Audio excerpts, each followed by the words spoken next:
Agora, ao vivo, no horário de Brasília, são 9 horas e 11 minutos. A campanha Outubro Rosa começou, esse movimento internacional que tem o objetivo de promover a conscientização sobre o câncer de mama. Durante todo esse mês, entidades de saúde, como o Instituto Nacional do Câncer, promovem ações a fim de levar informações às mulheres sobre os fatores de risco e a importância do diagnóstico precoce. E nós recebemos aqui, no Santo Café, a Érica Silva, que é mastologista, para conversar com a gente sobre esse assunto. Doutora Érica, bom dia, bem-vinda ao Santo Café. Bom dia, irmão Diego, é um prazer estar aqui com você e com todos, falando desse tema tão importante que é o câncer de mama. Enquanto eu sirvo o café para a senhora, eu queria saber o seguinte, o diagnóstico precoce é sempre algo muito importante para qualquer doença, né? Mas no caso do câncer de mama, o que o diagnóstico precoce pode garantir de qualidade de vida para a mulher?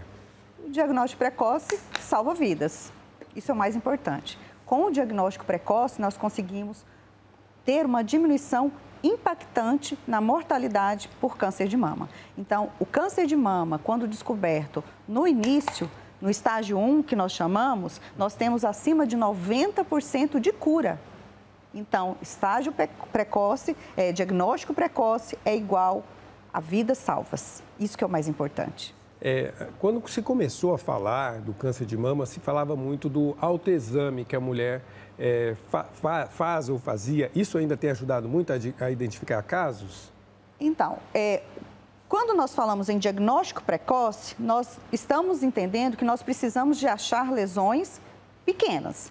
Se eu estou achando uma lesão no meu exame físico, quando eu estou palpando, essa lesão já não é pequena, ela é palpável. Eu não quero achar lesões palpáveis, eu quero achar lesões antes de ser palpáveis. Então, tem a sua importância o exame físico, porque, infelizmente, a cobertura de mamografias no Brasil ainda é muito baixa. Nós consideramos que o que seria ideal seria acima de 70% de cobertura de exame mamográfico. E no Brasil nós não chegamos a 30%. Nossa, a diferença então, é muito por grande. isso que, infelizmente, o autoexame ainda é importante. Mas, na realidade, o ideal é que nós tivéssemos diagnósticos de lesões não palpáveis, antes que elas fossem diagnosticadas ou antes que elas fossem percebidas pela mulher no seu exame físico. E essas lesões, elas são percebidas, ou seja, ver se eu entendi bem, no autoexame já está numa gravidade maior. Na mamografia pode-se descobrir ela ainda no início, ainda quando ela não é sensível. Mas há outros tipos de exame que podem identificar esse tumor? Então, o exame considerado padrão ouro para o diagnóstico do câncer de mama é a mamografia. Mas nós temos outros exames que são ditos complementares, como a ultrassonografia de mama e a ressonância magnética.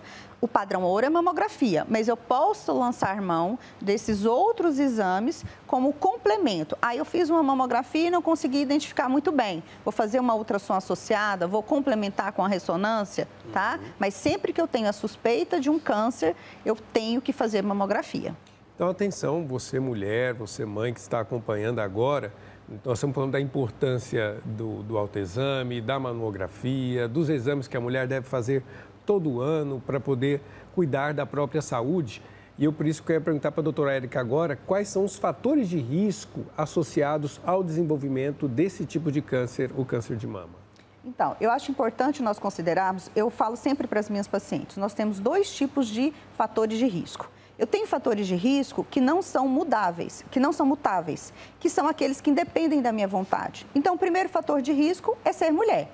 Para cada 100 casos de câncer de mama em mulheres, eu tenho um caso em homem. Então, o fato de ser mulher aumenta o meu risco. O outro fator de risco muito importante é a idade. À medida que os anos vão passando, aumenta o meu risco do câncer de mama. O terceiro fator de risco, que também não depende de mim, é a questão da história familiar. Se eu tenho uma mãe, uma irmã com câncer de mama, eu tenho um aumento de risco por questões genéticas. Esses são os três principais fatores de risco imutáveis, não depende da minha vontade. Mas eu tenho fatores de risco que são modificáveis. Obesidade. Obesidade aumenta em 30% o risco de câncer de mama. Sedentarismo, eu tenho que fazer atividade física, diminui em 20% o risco do câncer de mama. Alcoolismo, o consumo de bebida alcoólica aumenta em 15% o risco do câncer de mama. Então, todos esses fatores, fazer atividade física, ter controle de peso, não beber, não fumar, ter filhos em idade precoce, são fatores de risco que dependem de mim, dependem da minha vontade e que eu consigo mudar e ter um impacto importante no meu risco para câncer de mama. E quais são os outros sinais e sintomas que a mulher deve estar atenta e que pode indicar a presença de um câncer de mama? O câncer, não só na mama, como nas outras partes do corpo, normalmente ele é uma doença silenciosa. Quando eu tenho sintomas, quais seriam os sintomas mais frequentes? A presença de um nódulo, tá? Que vai ser percebido ou pela mulher no autoexame ou pelo médico durante o exame ginecológico de rotina. A questão de descarga mamilar, né? Que é a secreção no bico do peito. E normalmente a secreção que nos chama mais atenção é aquela secreção espontânea, que sai sem a mulher espremer. E a secreção ou água de rocha, que é uma secreção transparente, ou a secreção sanguínea. Além disso, retrações na mama, mudanças de coloração, aumentos de volume. Então, o que eu falo para a paciente? Notou uma alteração, percebeu uma alteração na sua mama? Você fala assim, poxa, isso aqui não é meu. Deixa eu olhar o que é isso, né? Às vezes, na maioria das vezes, não vai ser câncer, mas se não era, não estava ali, eu não sei o que era aquilo que aconteceu, vamos procurar um médico, vamos procurar o seu mastologista para que seja feita uma avaliação adequada. Esses mesmos sinais e sintomas também valem para o homem? A senhora falou que a proporção é bem pequena, mas também pode acontecer casos de câncer de mama no homem. Os sinais seriam os mesmos? Os mesmos. No homem, eu falo que é um pouco mais fácil a percepção própria, porque o homem, a mama dele é muito pequena, principalmente se ele for magro, então ele praticamente não tem tecido mamário, ele tem um pouquinho de tecido mamário na região retroareolar, por baixo do bico. Então, se aparecer um nódulo, às vezes um nódulo de um tamanho menor vai ser mais perceptível pelo homem do que pela mulher, porque a mama dele é pequena. Então, um nódulo de 1 centímetro num homem que praticamente não tem mama é totalmente diferente de um nódulo de 1 centímetro de uma mulher que tem uma mama volumosa, o mesmo tamanho. Então, às vezes, o homem se percebe, consegue no exame físico perceber melhor. Questão de nódulo, de secreção no bico do peito, de retração, de mudança de coloração. Eu estou vestindo rosa por conta da campanha Outubro Rosa e você vai ver isso também ao longo desse mês de outubro aqui na programação da TV, exatamente para ajudar a lembrar a mulher sobre esse cuidado que deve ter com a própria saúde, para fazer os exames preventivos, especialmente o cuidado com a prevenção da mama, né, do câncer de mama. Agora, a gente sabe que para a mulher, o cuidado com a saúde, o cuidado preventivo, ele sempre gera muito constrangimento, né? E, inclusive, há mães que evitam levar as filhas, né, muito jovens para poder fazer os seus exames preventivos. Aí eu pergunto, em que idade que se deve começar a realização, por exemplo, da mamografia? Isso é uma pergunta extremamente importante. Então, nós temos 2 tipos de exame. Nós temos os exames ditos de rastreamento. O que é um exame de rastreamento? É aquele exame em que a mulher não está sentindo nada e ela vai procurar o seu médico preventivamente. A mamografia de rastreamento, ela é preconizada pela Sociedade Brasileira de Mastologia a partir dos 40 anos de idade, anualmente. Então, aquela mulher que não sente nada, que não tem nada alterado no seu exame, no seu autoexame, deve, a partir dos 40, fazer mamografia anualmente. Antes dos 40, quando que eu vou fazer mamografia?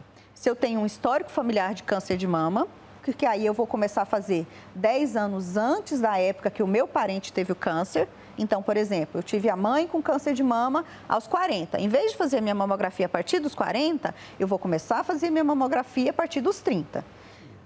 Outro caso é aquela mulher que ela mesma já teve câncer de mama. Então, se eu já tive câncer de mama aos 30, eu não vou começar a fazer aos 40, eu já vou seguir naquela. Mas aí não são exames de rastreamento, são exames em que tem um risco aumentado, então por isso o meu rastreamento, a minha busca começa mais precocemente.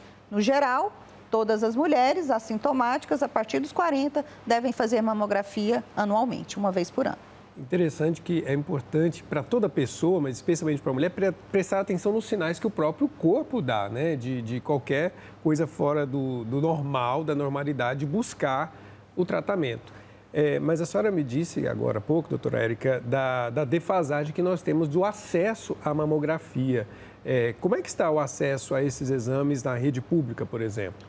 Infelizmente, a cobertura mamográfica no Brasil, ela ainda é muito ruim. Apesar de ter melhorado, ela ainda é muito ruim. O que se considera internacionalmente como uma cobertura mamográfica adequada seria acima de 70%. No Brasil, a nossa meta ou média é de mais ou menos 24%. Não chega a 30%. Tá? Então, nós não temos nem metade, nós não conseguimos chegar nem na metade da meta internacional de cobertura mamográfica. Que é de? 70% de cobertura nas mulheres. E isso é muito importante, mais um fator de chamar a atenção para o Outubro Rosa. No Outubro Rosa, a partir de outubro, com essa campanha internacional, nós conseguimos praticamente dobrar esses números de 24%, nós chegamos às vezes aos 45%, 50% de cobertura após o Outubro Rosa. Então, meses de outubro, novembro e dezembro, após a campanha do Outubro Rosa, por mais que as pessoas falem assim, nossa, de novo, mas sim, de novo, nós conseguimos realmente ter impacto positivo na cobertura mamográfica no Brasil e, consequentemente, no diagnóstico precoce. E, como eu falei no início, diagnóstico precoce é igual a vidas salvas. É importante dizer que há várias ações sendo realizadas nos municípios brasileiros, ofertadas inclusive pelo Sistema Único de Saúde e por associações que atuam, né, junto às mulheres, para oferecer esse atendimento. Então, é uma oportunidade, inclusive, para que as mulheres possam ter acesso a esse exame, especialmente nesse período da campanha, mas o ano todo isso está disponível, né? Não é agora, é somente um marco, né? Por isso o Rosa vai estar tão presente, mas é importante que a mulher tenha esse cuidado frequente com a sua saúde para poder ter qualidade de vida, né? Para não ter, infelizmente, casos até de mutilação do próprio corpo, porque a gente sabe quanto isso fere a autoestima feminina, né, doutora? Sim, com certeza. O câncer de mama, a mama é muito simbólica para a mulher. Ela simboliza a sua feminilidade, ela simboliza a sua sexualidade, ela simboliza a sua maternidade, o que há de mais precioso para ela, os seus filhos, a amamentação. Então, ela impacta na mulher como um todo. E quando você descobre um câncer de mama, isso impacta em todo o seu emocional, nos seus relacionamentos interpessoais, na sua profissão, no seu emocional. Então, quando nós chamamos a atenção para o diagnóstico precoce, isso é importante porque eu diagnosticando precocemente, eu vou ter menos mutilação e eu vou ter menos impacto e, consequentemente, eu vou ter uma melhor qualidade de vida para essa paciente pós-câncer. E só para lembrar, gente, câncer de mama tem cura. Se eu faço o diagnóstico precoce, eu tenho possibilidade de 90% de cura. Então, é uma doença que é tratável, que é curável, se nós fizermos o diagnóstico precoce. Doutora Érica Silva, mastologista, trouxe informações muito importantes para nós nesse início do mês do Outubro Rosa sobre esse cuidado tão importante na prevenção ao câncer de mama. Obrigado pela participação, bom dia para você e bom trabalho nesse mês tão intenso. Obrigado, eu que agradeço a oportunidade de estarmos aí realmente conscientizando a população sobre a importância do Outubro Rosa e do diagnóstico precoce. Obrigada, irmão Diego. Muito obrigado.